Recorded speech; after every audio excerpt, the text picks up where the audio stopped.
Bonjour à tous, j'espère que vous allez bien. On se retrouve pour le 72e épisode des Titans du Monsterverse.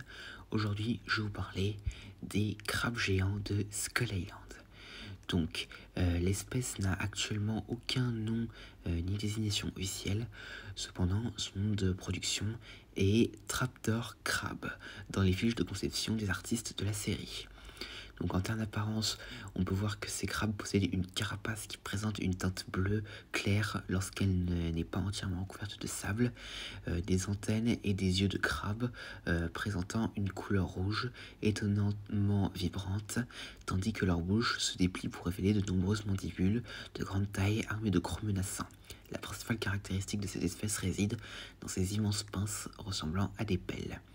Donc maintenant passons à leur histoire. Donc dans la série Skull Island, donc après que Mike et Charlie se soient réveillés sur les rives de Skull Island, après que leur navire ait été coulé par le Kraken, plusieurs crabes géants ont commencé à apparaître du sous-sol pour essayer de les capturer et de les dévorer tous les deux, mais ont finalement échoué, ne réussissant pas à les attraper, mais blessent néanmoins Mike à la jambe.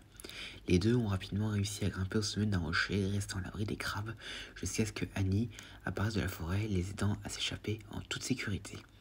Et plus tard, le chien et Annie ont traversé plusieurs de ces crabes portant un colis qui appartenait à l'ami décédé de Kong, afin que le titan puisse être attiré vers la mer, et les deux ont facilement esquivé les pinces des crabes jusqu'à ce qu'ils arrivent à la mer. Et après ça, ces crabes sont restés cachés pendant l'affrontement entre Kong et le Kraken. Et après ça, on ignore ce qu'ils sont devenus. Et donc, à voir s'ils reviendront dans la série Skull Island, enfin la saison 2 de la série Skull Island, ou dans un film ou autre. Et donc maintenant, passons aux capacités.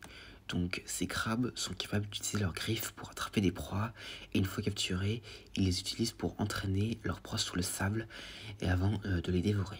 Donc, ils sont capables de s'enfouir sous le sable de Skull Island en utilisant leurs griffes et leurs pattes. Donc ces crabes sont capables de détecter leur proie dans un rayon proche, cependant cela se limite au propre potentiel se tenant physiquement sur le sable autour d'eux, car ils n'ont pas pu détecter Charlie et Mike lorsqu'ils se tenaient sur le rocher. Et donc, mais cependant, ils ont une seule faiblesse, parce qu'ils semblent faibles aux attaques d'objets pointus, comme le montre lorsque Annie leur a neutralisé un crabe à l'aide d'une lance et a utilisé un harpon pour le blesser. Et donc en termes d'anecdotes, donc l'une des peintures d'Annie vues sur le navire échoué de son père et d'elle dans l'épisode 6 de la saison 1 de Skull Island la représente avec le chien combattant un monstre ressemblant à un crabe, mais il n'est pas clair s'il s'agit d'un crabe de Skull Island. En revanche, si c'en est un, eh bien il est possible que ces crabes ne se limitaient pas seulement à Skull Island et pouvaient parfois aller sur d'autres îles, et donc ce qui a fait qu'ils ont pu potentiellement échapper à la tempête de Ghidorah et donc à l'anéantissement. Et donc voilà, c'est tout ce que j'ai à dire concernant ces crabes géants. J'espère que cette vidéo vous aura plu, n'hésitez pas à me dire ça dans les commentaires et à la prochaine.